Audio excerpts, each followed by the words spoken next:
Hey everybody, welcome back to Record-ology and welcome into the Vinyl Nation. We're going to skip the formalities of the intros and outros on camera so we can focus on the heart of the matter, which is this bad boy right here. Haven't seen this on the channel in a while. It's been there, I've had it. This is my gorgeous 1949, fully functional, fully restored RCA Victor 45J changer. And it's in this beautiful brown Bakelite, and has been lovingly restored by my friend Fardamark. In fact, it was a gift from him to this channel, and I love it. I never thought I'd own something like this. When I see these types of changers, I always think of the Polar Express when they're looking in that one room and you see all these changes. It's not the same model. I think he has the one featured in there, but similar enough. This thing is gorgeous. Even down here with this red surface down here on the platter, it's absolutely gorgeous, and I love it. I absolutely love it, but it's got a problem. So I'm hoping you guys can help me, and we can kind of work between the two of us, you and me. We should be able to figure this out. So before I get to that, though, I do want to give you sort of a cursory tour. The trip over to the Record-ology homestead / studios did render a crack in the Bakelite here, but it's not that big of a deal. As you can see inside, and we'll probably be looking at more in detail in a minute here, it's in absolutely phenomenal condition. This thing is heavy as heck. 45J. This originally came with, there's not much control, by the way. It's this knob here and then this reject switch there. Oops. Let's not put our stylus down on the platter, kids. You would probably be disgusted if you knew how many times that actually happens to me. But yeah, this originally came with a speaker radio combination unit. This sort of sat up on top. So I decided I had this in storage and I pull it out when I would use it, and I really wanted to make this more of a daily driver for playing 45s. Why not? It fully functions. He's upgraded from the original crystal cartridge to a modern Audio-Technica moving magnetic cartridge, which is amazing. However, one of the side effects of that is it requires a preamp now, because as we know, the magnetic cartridge technology outputs a lower voltage. So since it doesn't have that original crystal cartridge, we have to work within the confines of this magnetic cartridge, which is a good thing for sound quality. And yes, it is durable enough. You'll see this is probably the fastest changer that RCA ever made. It's lightning quick, but it's a rugged, durable cantilever on this thing. So it will be perfect for, enduring the ruggedness that this needs to have when it operates. So it's got a problem, which is why we're doing this show. So spin it up, and the tone arm doesn't want to drop. Isn't that weird? Like, it just hovers, kind of slowly goes down. Now, if I take my finger and I gently bring it down, it makes contact and it plays the music. I don't have speakers connected right now. So it's something in the dropping mechanism. If I hit the reject switch, it, does what it's supposed to, except it just doesn't drop. Why is it doing this? Well, somehow, some way, I believe I might have caused this issue. You may be saying to yourself, Record-ology, how and why would you cause an issue like that? Well, when I hooked it up the other day, the first thing it was doing was skipping. So I thought to myself, well, if it's skipping, maybe we just need to, lubricate the works under here. So instead of putting one drop of oil, I put a couple, or 3 or 4 or 5, and, oiled it up really good. And that fixed the skipping issue, but it created this issue where it feels like it's too gummed up to drop down until you push it down. Now what's weird is, watch this. So once it's been pushed down manually, now it's loose.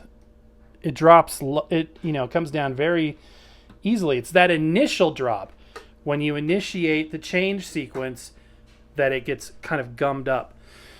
So what in the world are we going to do? I thought to myself, well, if I gummed it up with too much lubricant, maybe I can clean it out with some contact cleaner. So I blasted everything out except for this pivot up here. I blasted everything out down there with good contact cleaner and let it sit and evaporate. Does the same thing. So that's where we're at today. The only thing I know is that I've isolated sort of the part that's causing this issue. Let's take a closer look. Okay, so we're looking at the back of the tone arm underneath in that little opening, and there's like this pole. See that little brass colored pole that's attached to the tone arm itself? As you can see, it is moved into position with that silver metal colored piece. And that, I believe, is what's getting gummed up. So I'm going to actuate the changer by pushing the reject button, and you'll see what I mean. So it goes over, and then it just kind of hovers. And you can see that metal piece there doesn't want to get out of the way.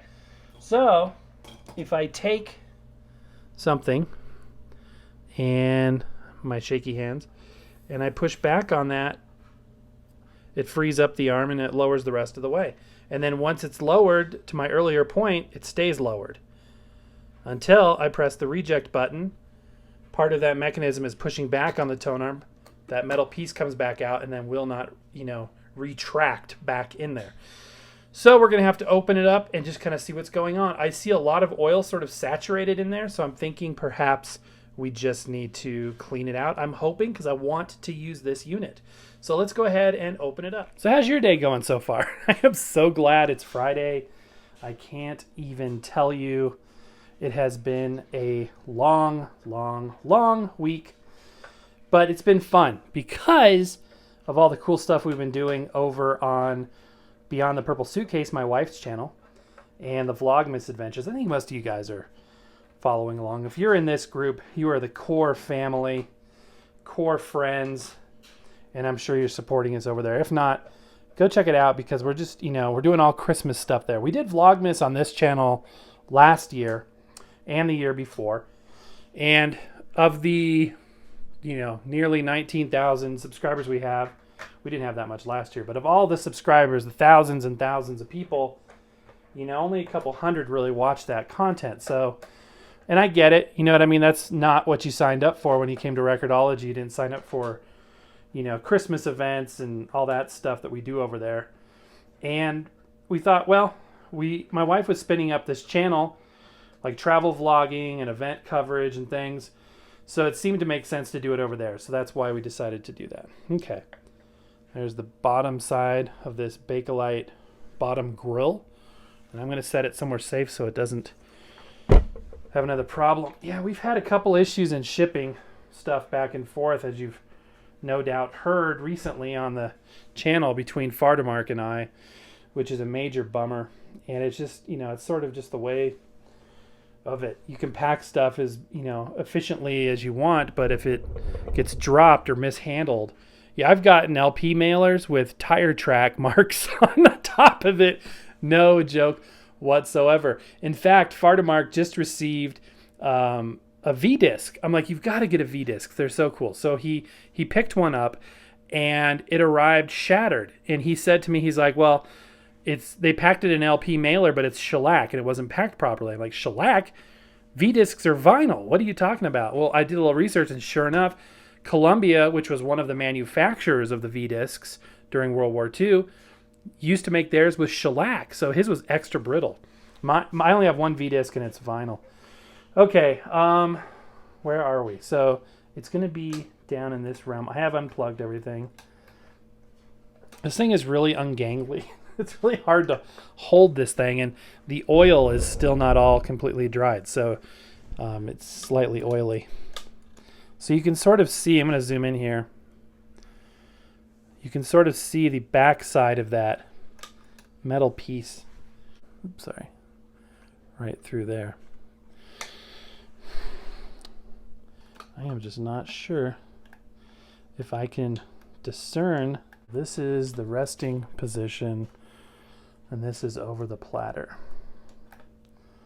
And I cannot get access to what I need to get access to without removing all of this, which is a major bummer. Look at the motor in this thing. This thing's a beast. Oh, it's so clean though under here. Everything is so well done and so clean. Look at this contact switch. It's just so clean, basic engineering. Look at this switch up here.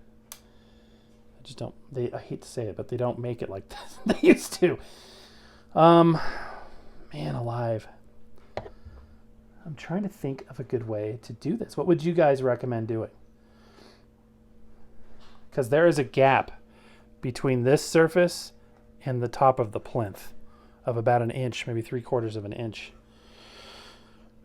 And there's 3 bolts, and then there's a clip down here. So I suppose that would be the next step, but I'm going to have to remove the knobs and I risk damaging. So, but I don't know what else to do because honestly, I've already blasted the heck out of it with the contact cleaner. So my natural thought is, just blast some more contact cleaner in there, but clearly that's not enough because this guy in here, that silver piece right there, wants to get hung up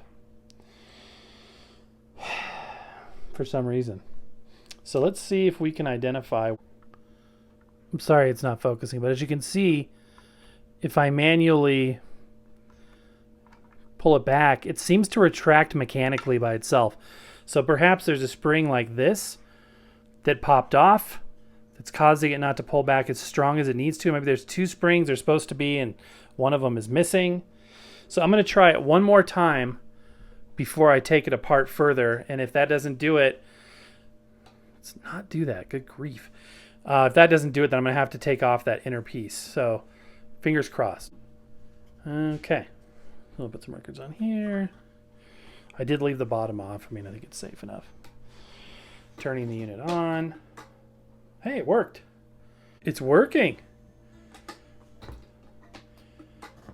Okay, I don't know what I did, but I'm glad I did it. It's working, you guys. Yes. That's surprising. Things like that never happen for me. Okay, cool. It's annoying. You have to return it by manually lifting it up and putting it back there. Okay, I'm gonna try it one more time.